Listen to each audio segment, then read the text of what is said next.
Bismillahirrahmanirrahim. Assalamu alaikum dear students. I am Sajad Hussain and you are watching my YouTube channel. Dear students, पिछले lecture में हमने electric charge को discuss किया था और आज डिस्कस करने जा रहे हैं Coulomb's law. Coulomb's law coulomb law जो है ये it is foundation of electrostatic. ये बहुत इम्पॉर्टेंट लॉ है। इसी लॉ के इर्द गिर्द इस पूरे चैप्टर में जो चीज़ें हैं वो घूमती रहेंगी और इससे बहुत ज़्यादा MCQs भी आते हैं। अब बच्चों हम देखते हैं कि लॉ क्या होता है। In physics what is mean by law. जब कभी भी फिज़िक्स में लॉ होता है तो उससे हमें दो चीज़ों के जवाब देने होते हैं।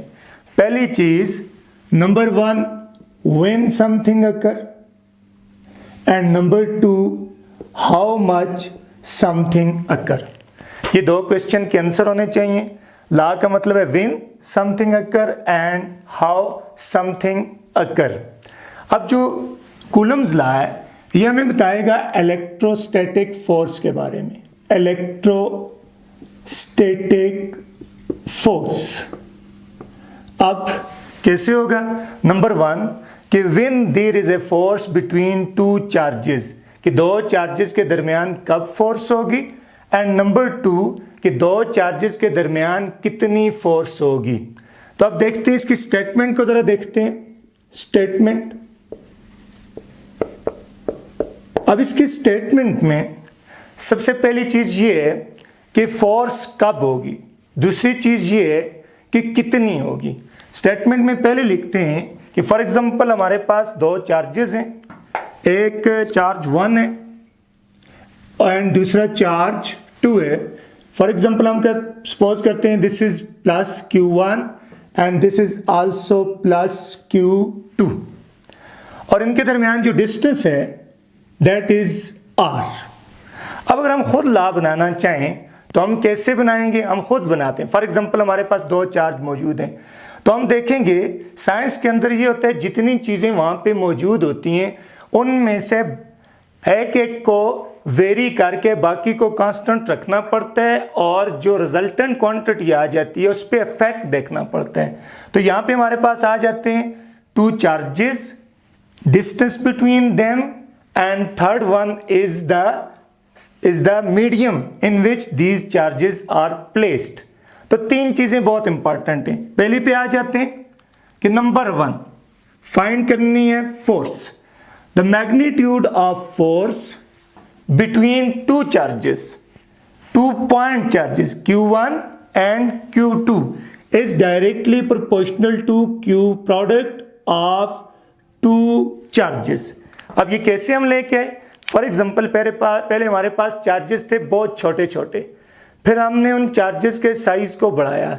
जैसे ही हम साइज बढ़ाते गए, पहले चार्जेस इतने थे, फिर करते करते जब चार्जेस इतने हो गए, जैसे ही साइज बढ़ता गया तो हमने देखा कि फोर्स बढ़ रही है। फिर हमने चार्जेस के साइज को कम किया, जैसे ही साइज कम हुआ तो हमने देखा कि फोर्स क्या हो रही है, कम हो रही है। फिर दूसरी चीज क्या बचती है, पहली चीज एक चार्ज का साइज, दूसरे चार्ज का साइज, ये दोनों का साइज। अब दूसरी चीज आ जाती है इनके दरमियान डिस्टेंस बिटवीन टू चार्जेस। तो second is force is inversely proportional to distance between the charges. Force is directly proportional to square of distance between the charges. फिर हमने क्या किया, इन्हीं चार्जेस को इधर रखा था, थोड़ा इनका डिस्टेंस इंक्रीज किया। जैसे ही डिस्टेंस इंक्रीज करते जा रहे हैं तो हमने देखा फोर्स डिक्रीज हो रही है। लेकिन फोर्स कैसे डिक्रीज हो रही है। फॉर एग्जांपल हम डिस्टेंस को पहले फोर्स थी हमारे पास F, अब हमने डिस्टेंस को कर लिया डबल। जैसे ही हम डिस्टेंस को डबल करते हैं तो जो फोर्स है वो हो जाती है F/4। तो इसका मतलब है जैसे हम डिस्टेंस को डबल कर रहे हैं, होना तो ये चाहिए था अगर ये डायरेक्टली प्रोपोर्शनल टू डिस्टेंस होती तो फोर्स हाफ हो जाती, इनवर्सली प्रोपोर्शनल टू डिस्टेंस। अब ये है कि जैसे ही हमने फोर्स को डिस्टेंस को डबल किया, फोर्स हो चुकी है 1/4। It means that the magnitude of force is directly proportional to 1/r²। इसकी वजह से इसको इनवर्स स्क्वायर लॉ भी कहते हैं। This is also called inverse squared law.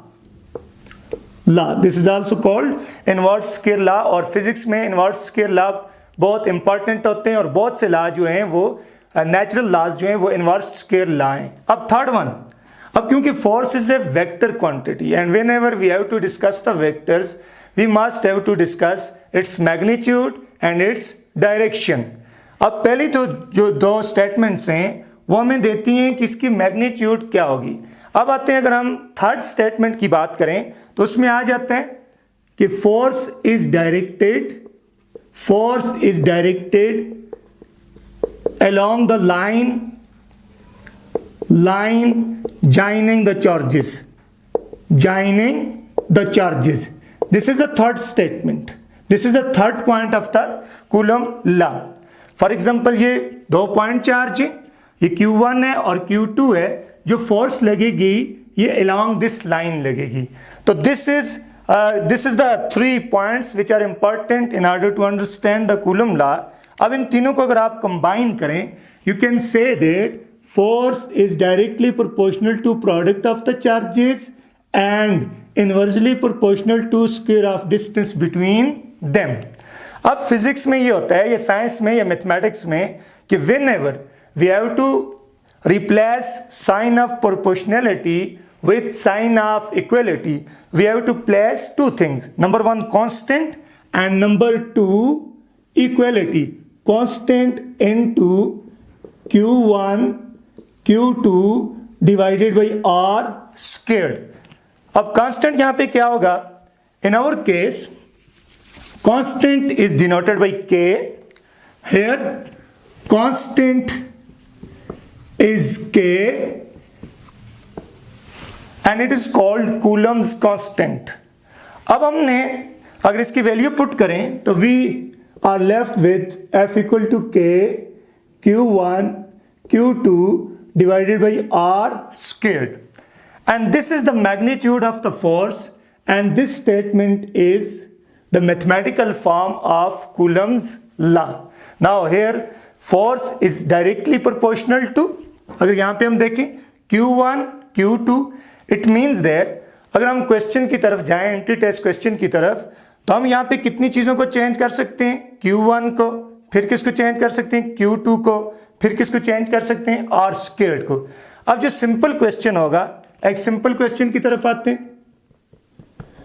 अब सिंपल क्वेश्चन ये है कि हम एक चार्ज को चेंज करते हैं. फॉर एग्जाम्पल हम देखते हैं कि when one of the charge is changed then force becomes. For example question ये है कि आपके पास फॉर एग्जाम्पल Q1 Q है और Q2 जो है ये पहले Q था, तो फोर्स आपके पास F थी. अब हम ऐसा करते हैं Q1 is equal to Q और Q2 को मैं लिख देता हूँ 2Q.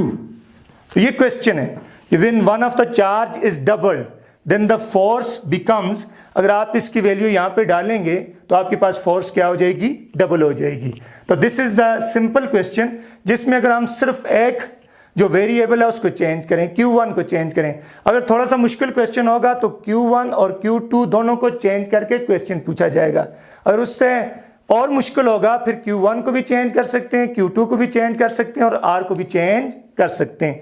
इसी तरह अगर एक और सिंपल क्वेश्चन की तरफ जाएं तो हम इस R को भी चेंज कर सकते हैं. अब R को चेंज करके हम कैसे क्वेश्चन करेंगे? फॉर एग्जाम्पल एक और क्वेश्चन की तरफ अगर हम आते हैं, अगर R को वो डबल करता है, Q1 और Q2 कांस्टेंट हैं और R को डबल किया जाए तो फिर क्या होगा? अब आपके पास फोर्स अगर मैं लिखूं तो ऐसे लिख सकते हैं F prime is equal to, आप सिंपली लिख दें F बाई R स्क्वायर्ड. ये सिंपल टेक्निक है कि जब सिर्फ R चेंज हो, डिस्टेंस चेंज हो. अब वो कहते हैं जी R को डबल करें. फॉर एग्जाम्पल R को हम करते हैं डबल, तो फोर्स क्या हो जाएगी? F prime is equal to F by 4. अब वो कहते हैं जी R को आप ट्रिपल करें, 2R और 3R कर दें, तो आपके पास R double prime F double prime जो आपके पास हो जाएगा वो आ जाएगा F बाई 19. तो this is the simple method. और यूजुअली क्वेश्चन ये होता है कि आप 3 टाइम करें या 4 टाइम करें तो आपके पास फोर्स पे क्या असर होगा. तो ये आपके पास आ जाता है कि फोर्स अगर 2 टाइम करेंगे 1/4 एंड 3 टाइम करेंगे तो अब आपके पास आ जाएगी 1/9। इसी तरह अगर इस तरह का भी क्वेश्चन आ सकता है कि r को आप ऑफ करते हैं, for example f prime is equal to f by r square लिखते हैं, तो r को आपने ऑफ कर दिया, r is equal to r/2। अब फोर्स क्या हो जाएगी, f प्राइम इक्वल टू ये हो जाएगी 4f।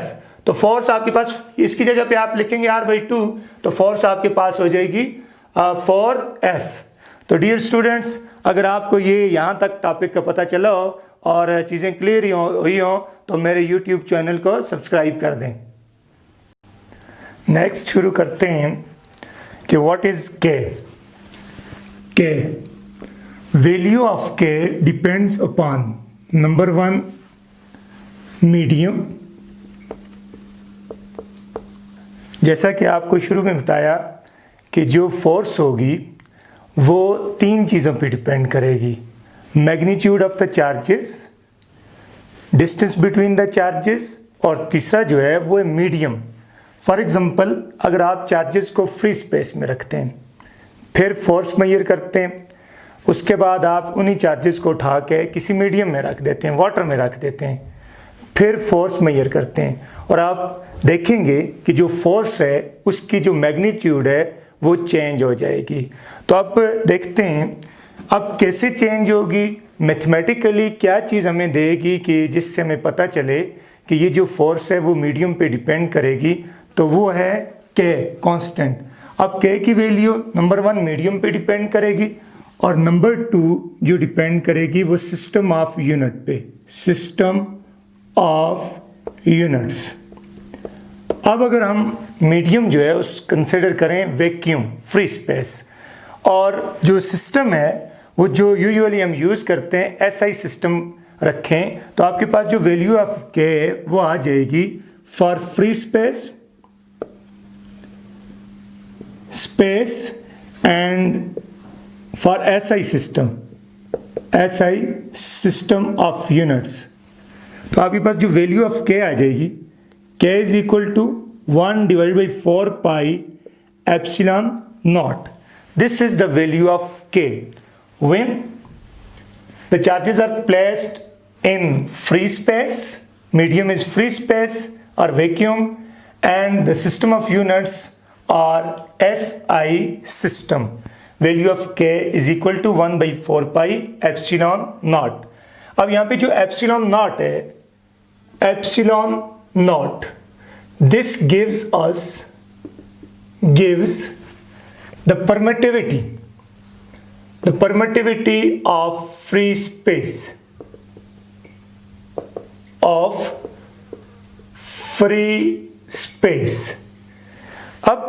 फॉर एग्जांपल आपके पास 2 पॉइंट चार्जेस हैं, this is Q1, that is Q2, और इनको मैं दोनों को पॉजिटिव लेता हूं।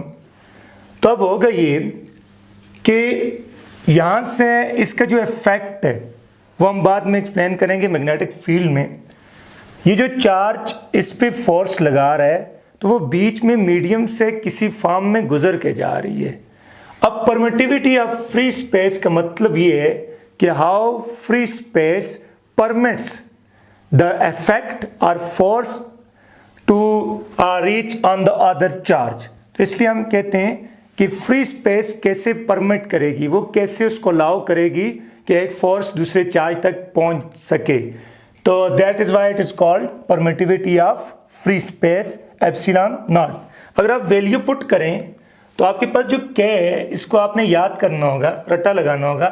इसकी वैल्यू हो जाएगी 9 × 10⁻⁹। अब आप यूनिट्स कैसे लिखेंगे, तो यूनिट्स के लिए एक सिंपल मेथड है। अब फोर्स आपके पास आ जाती है के Q1 Q2 divided by r square.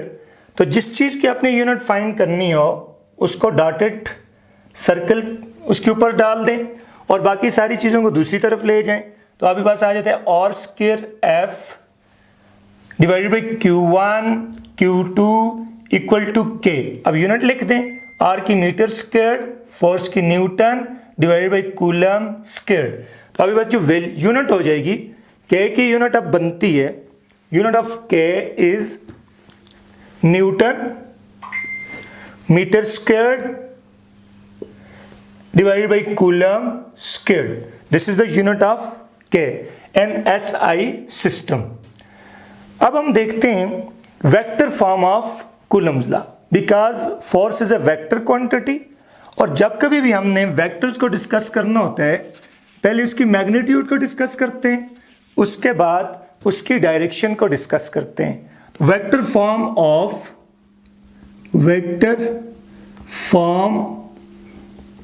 Of Coulomb's law.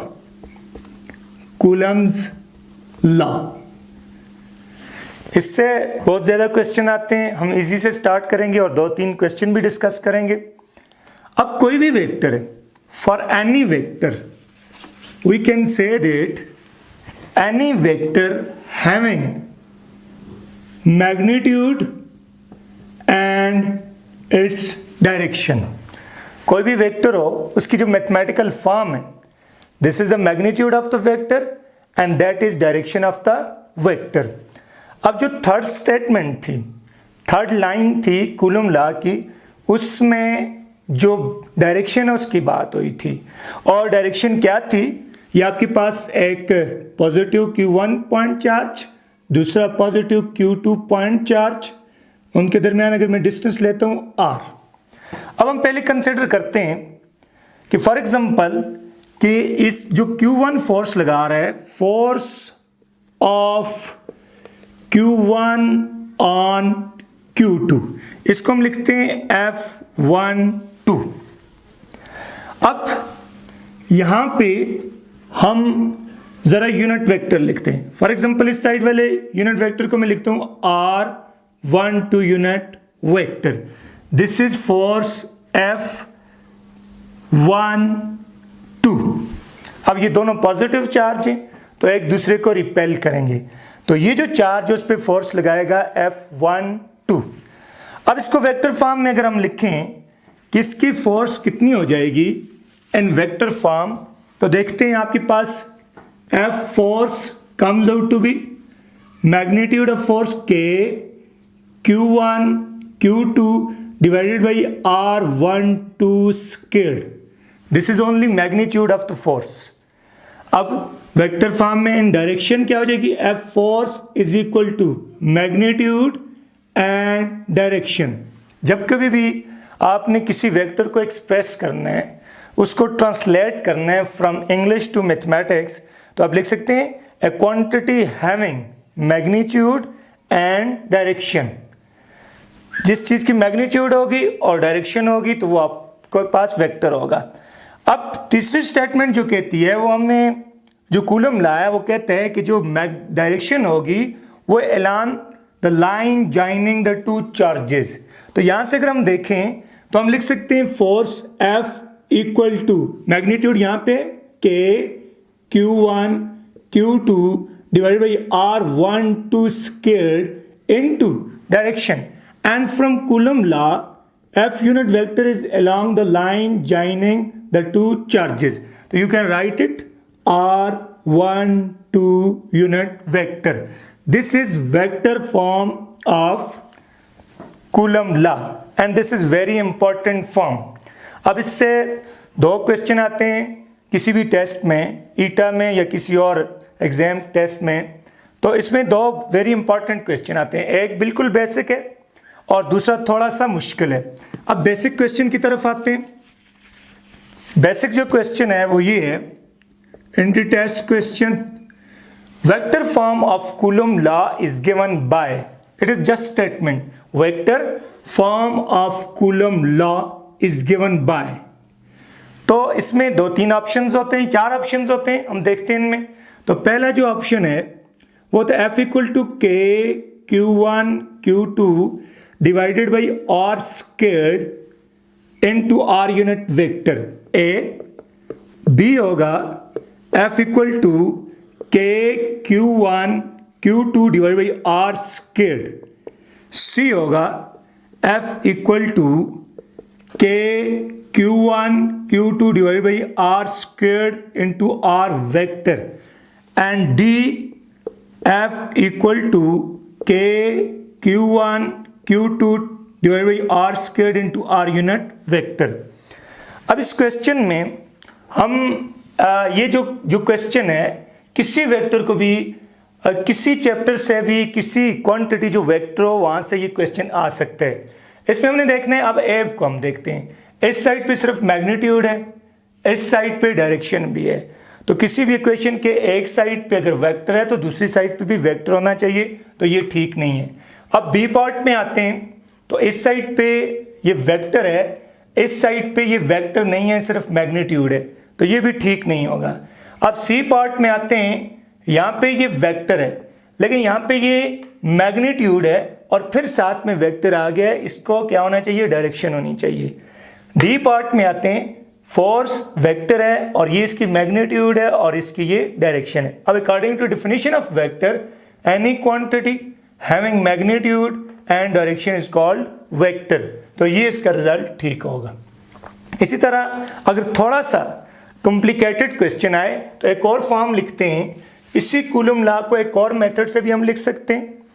अब जैसा कि हमारे पास कूलम लॉ की वेक्टर फॉर्म आ जाती है, F equal to K Q1 Q2 divided by r squared into r unit vector. ये जरा टफ क्वेश्चन है। अब इसमें कंफ्यूजन भी होती है, इसको टेक्निकली देखते हैं। एज आप किसी भी वेक्टर को लिखते हैं r magnitude into r unit vector, और यहां से अगर आप यूनिट वेक्टर की बात करें तो आपके पास आ जाएगा r vector divided by magnitude. अब ये वैल्यू अगर आप पुट करते हैं तो you are left with K Q1 Q2 divided by r squared into r vector divided by r. F equal to K Q1 Q2 divide by r cube into r vector. तो ये इसलिए थोड़ा सा complicated इसका जो answer आ जाता है, तो इसमें आर क्यूब आ जाता है, तो अक्सर यहाँ पे स्टूडेंट कंफ्यूज हो जाते हैं। तो ये आर क्यूब भी हो सकता है अगर आपके पास यहाँ पे आर वेक्टर हो। तो this is another form of Coulomb's law.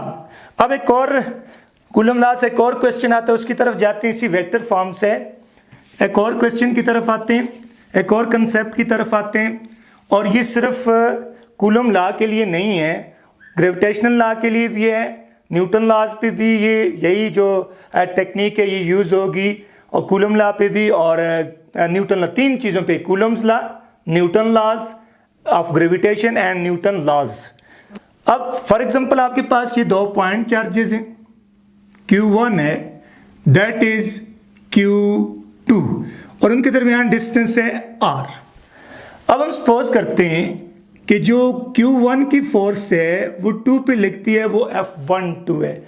ये कन्वेंशनल है, you can set F21 force of Q1 on Q2, this is R12 unit vector, और फोर्स की डायरेक्शन होगी F12, this is the force because these two charges having the same signs, so the force will be that of repulsion। अब यहां पे आते हैं, इसकी force देखते हैं। अब यहां पे F21, the force of 2 on 1, तो ये इस तरह लगेगी F21, और इसकी जो डायरेक्शन होगी वो इस साइड पे होगी, और यूनिट वेक्टर आ जाएगा R21 यूनिट वेक्टर। अब हमारे पास जो रिलेशन बनती है वो बन जाएगी F12 comes out to be minus F21, this is another vector form of Coulomb's law। अब इसमें अगर हम देखें तो ये जो नेगेटिव साइन है ये हमें देता है डायरेक्शन, दिस इज डायरेक्शन, तो ये आपके पास डायरेक्शन आ जाएगी। और अब देखिए अगर ये दोनों की मैग्नीट्यूड सेम है और डायरेक्शन इनकी क्या हो जाएगी, opposite, negative sign shows that opposite direction, direction is opposite. तो अगर मैग्नीट्यूड की बात करें तो F12 magnitude of the force is equal to F21 magnitude of the force, तो magnitudes are same and direction is opposite. अब अगर इस एक क्वेश्चन की तरफ जाएं जो कि थोड़ा सा टफ क्वेश्चन है, जो यूजुअली आते हैं, और ये ग्रेविटेशन के केस में भी आता है। फॉर एग्जांपल क्वेश्चन, एक और क्वेश्चन की तरफ जाते हैं। आपके पास दो चार्जेस हैं, Q1 है चार्ज 50 कूलम, Q2 चार्ज आपके पास 30 कूलम। अब इस स्टेटमेंट से हमें ये पता चला इस मैथमेटिक्स से कि एक चार्ज जितना Q1 Q2 पे अप्लाई करेगा उतनी ही फोर्स Q2 जो है वो अप्लाई करेगा Q1 पे। अब क्वेश्चन ये होता है कि अगर आपके पास F12 फोर्स है 100 न्यूटन, 10 न्यूटन, 100 न्यूटन और 10 न्यूटन, अगर आपके पास जो Q1 है वो फोर्स एक्सर्ट करता है Q2 पे, वो है 10 न्यूटन। अब यहाँ पे हम वैल्यूज देखें तो थोड़ी सी कन्फ्यूजन आ जाती है कि वैल्यूज अगर डिफरेंट होंगी तो शायद फोर्स भी डिफरेंट हो, लेकिन अगर सिर्फ आपको कूलम लॉ की वेक्टर फॉर्म आती है तो हम यहाँ से क्वेश्चन ये होता है कि what is force of Q2 on Q1। इसमें आ जाता है for example A part 10 newton, B part में हो जाते हैं 5 न्यूटन, सी पार्ट में हो जाते हैं 10.2 न्यूटन और डी पार्ट में आ जाते हैं 2 न्यूटन।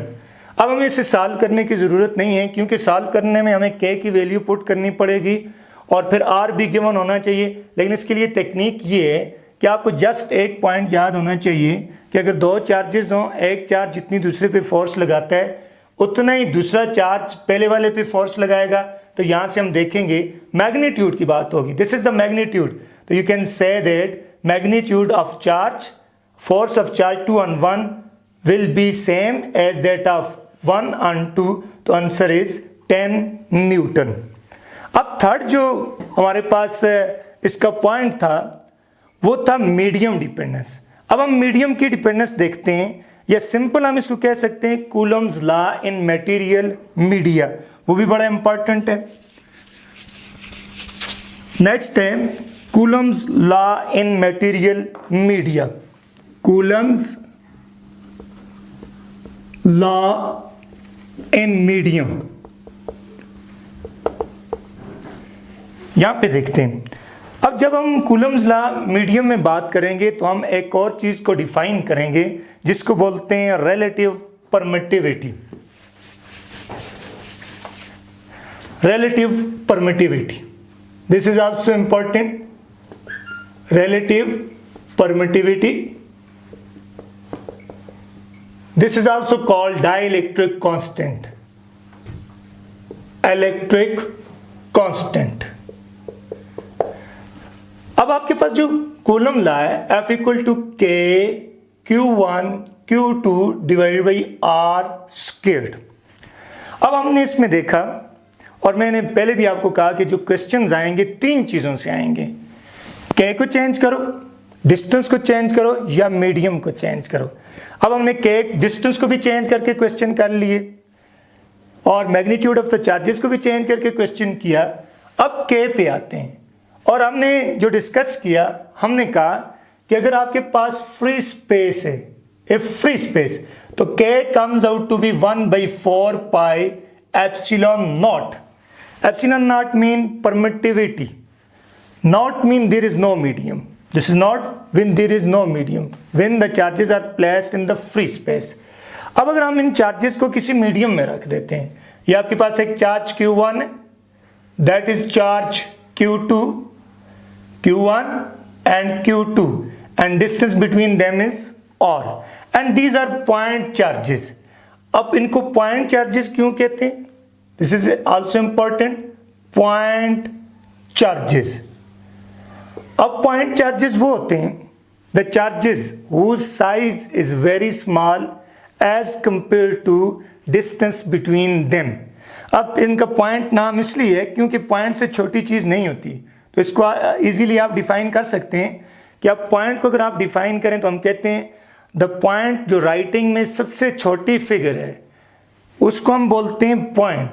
तो अब पॉइंट चार्ज, अब हम हमारे पास अगर फॉर एग्जांपल ये दो मार्कर हैं, ये बहुत दूर पड़े होंगे ताकि इनका जो साइज है वो उनके फासले से बहुत कम हो, तो इसको हम बोलेंगे पॉइंट चार्जेस।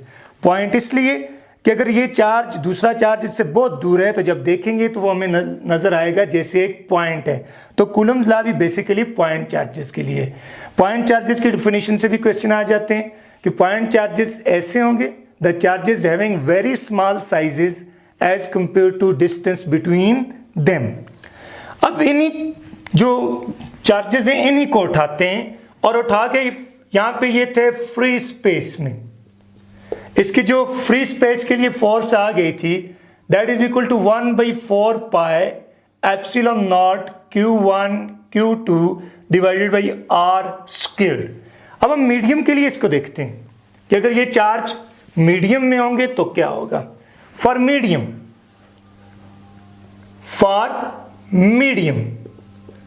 फॉर एग्जाम्पल इन्हीं चार्जेस को हम उठा के रख देते हैं वाटर में या किसी और मीडियम में रख देते हैं, तो फिर जो कूलम लॉ है फोर्स हो जाएगी F इक्वल टू, इसको मैं प्राइम कहता हूं, K Q1 Q2 divide by R square, but here K comes out to be 1/4 pi epsilon, और यहां पे जो K होगा उसकी वैल्यू एप्सिलॉन हो जाएगी, नॉट एप्सिलॉन नॉट।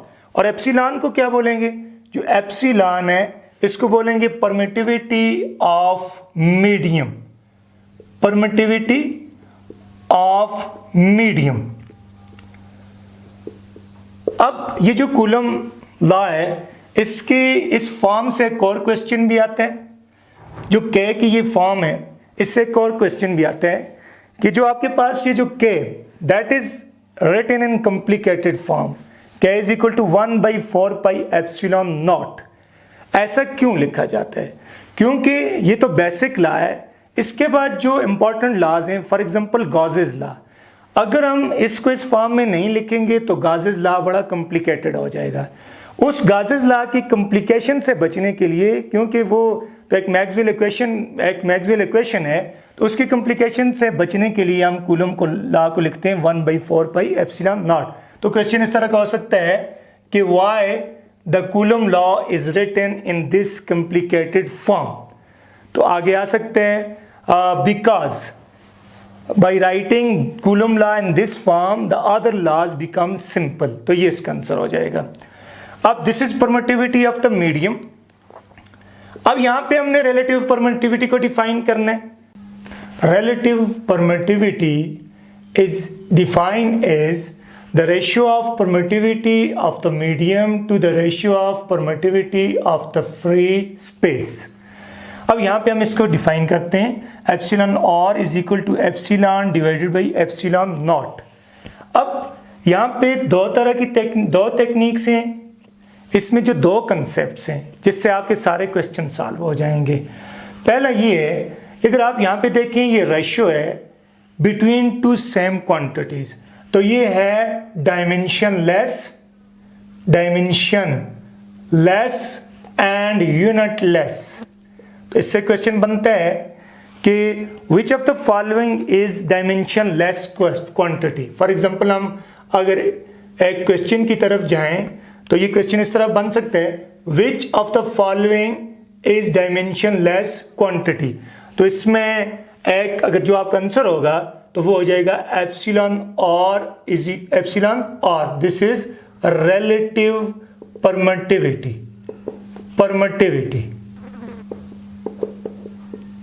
और दूसरा ये है कि जो आपके पास जो रिलेटिव परमिटिविटी है वो होगी एप्सिलॉन और इज ग्रेटर और इक्वल टू 1। तो ये 1 या 1 से ज्यादा होगी। अब फ्री स्पेस लेते हैं तो ये 1 हो जाएगी, और जो एयर है एयर वाली और फ्री स्पेस की वैल्यू ये तकरीबन सेम होती हैं। तो यूजुअली एयर में भी हम 1 ले लेते हैं, फ्री स्पेस में क्योंकि फ्री स्पेस के लिए आपके पास एप्सिलॉन की जगह पे हमने एप्सिलॉन नॉट लिखना होगा, तो यहाँ से epsilon r is equal to आ जाएगा epsilon not divided by epsilon naught. तो एप्सिलॉन आर जो है ये आपके पास आ जाएगा 1। तो इसका मतलब है कि ये 1 होगी, बाकी जो भी मीडियम होंगे उसमें ये ग्रेटर देन 1 आ जाएगी। अब एक और एक टेक्निकल पॉइंट उसकी तरफ जाते हैं। अब फॉर एग्जांपल अगर हम इसको अब कूलम लॉ को यहाँ से देखें, फोर्स आपके पास थी F prime is equal to 1/4 pi epsilon Q1 Q2 divide by R squared. अब यहाँ से हम एप्सिलॉन की वैल्यू पुट करते हैं, तो एप्सिलॉन की वैल्यू मेरे पास आ जाती है एप्सिलॉन और एप्सिलॉन नॉट।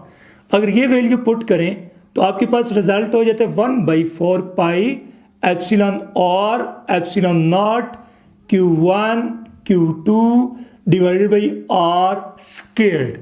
अब इसको आगे लेके जाते हैं तो force F prime comes out to be 1/एप्सिलॉन और को बाहर ले लेते हैं, तो आपके पास जो रिजल्ट आ जाता है 1/4 pi epsilon naught Q1 Q2 divided by R squared. This is another form of Coulomb law. अब अगर हम देखें जो सर्कल के अंदर क्वांटिटीज आ रही हैं वो हमारे पास है F prime comes out to be 1/एप्सिलॉन और इनटू F। अब व्हाट इज F को हमने डिफाइन किया कि जो फोर्स है between two charges in the free space, तो this is free space, force in free space, और ये क्या चीज है प्राइम, फोर्स इन मीडियम। तो इस जो ये मैथमेटिकल फॉर्म है इससे एक और हम कंसेप्ट बनाएंगे। एक तो आपने डायरेक्टली इसको याद करना होगा, अगर कोई न्यूमेरिकल प्रॉब्लम आता है तो वैल्यू गिवन होगी, और दूसरी ट्रिक ये है कि जो हमने एक पहले पॉइंट लिखा कि जो एप्सिलॉन और है वो ऑलवेज होगी as epsilon r is greater और इक्वल टू 1। अब ग्रेटर इक्वल किसके लिए होगी, epsilon r is equal to 1, ये तो फ्री स्पेस के लिए। इसका मतलब है बाकी किसी भी मीडियम के लिए, फॉर मीडियम अगर हम बात करें तो ये होगी epsilon r is greater than 1। तो अब क्वेश्चन ये आ जाता है कि when the charges are placed in a free space and then those charges are placed in the medium, what is the ratio of these forces are. Simply ये question बन सकता है कि अगर मैं क्वेश्चन की बात करूं कि अगर आप ऐसा करते हैं चार्जेस को, फॉर एग्जांपल मैं कहता हूं जी कि आपके पास जब दो चार्जेस थे उसको फ्री स्पेस में रखा था तो फोर्स आई थी F इक्वल टू 80 न्यूटन, ये फ्री स्पेस के लिए। अब force when the charges are placed in the medium, the force is, question ये हो सकता है कि फोर्स अगर फ्री स्पेस के लिए ये है F मीडियम आपने फाइंड करनी है, या सिंपली स्टेटमेंट आ जाती है कि इन द मीडियम और when the charges are placed in the medium the force is equal to 80 newton, less than 80 newton, greater than 80 newton और डबल ऑफ द 80 न्यूटन। तो ये ऑप्शन फॉर एग्जांपल आ जाते हैं लेस देन 80 न्यूटन या equal to 80 newton, 80 newton ये B part हो जाएगा, और सी पार्ट फॉर एग्जांपल हो जाता है 100 न्यूटन, और डी पार्ट फॉर एग्जांपल हो जाता है नन। तो हम देखेंगे कि ये स्टेटमेंट से हम देखेंगे कि फोर्स जो होगी जब मीडियम में रखेंगे तो फोर्स क्या हो जाएगी, रिड्यूस हो जाएगी। या सिंपली हम यहाँ पे एक लाइन बना लेते हैं कि force in medium is reduced. This is very important point. तो सिर्फ इस पॉइंट से आप इस एमसीक्यू को इजीली सॉल्व कर सकते हैं। तो इसका आंसर होगा लेस देन 80 न्यूटन। ये था आज का सेशन। इसमें अगर कोई क्वेश्चंस हो तो आप कमेंट सेक्शन में पूछ सकते हैं, और मेरे चैनल को सब्सक्राइब भी करें और लाइक भी करें और इन वीडियोस को शेयर भी करें।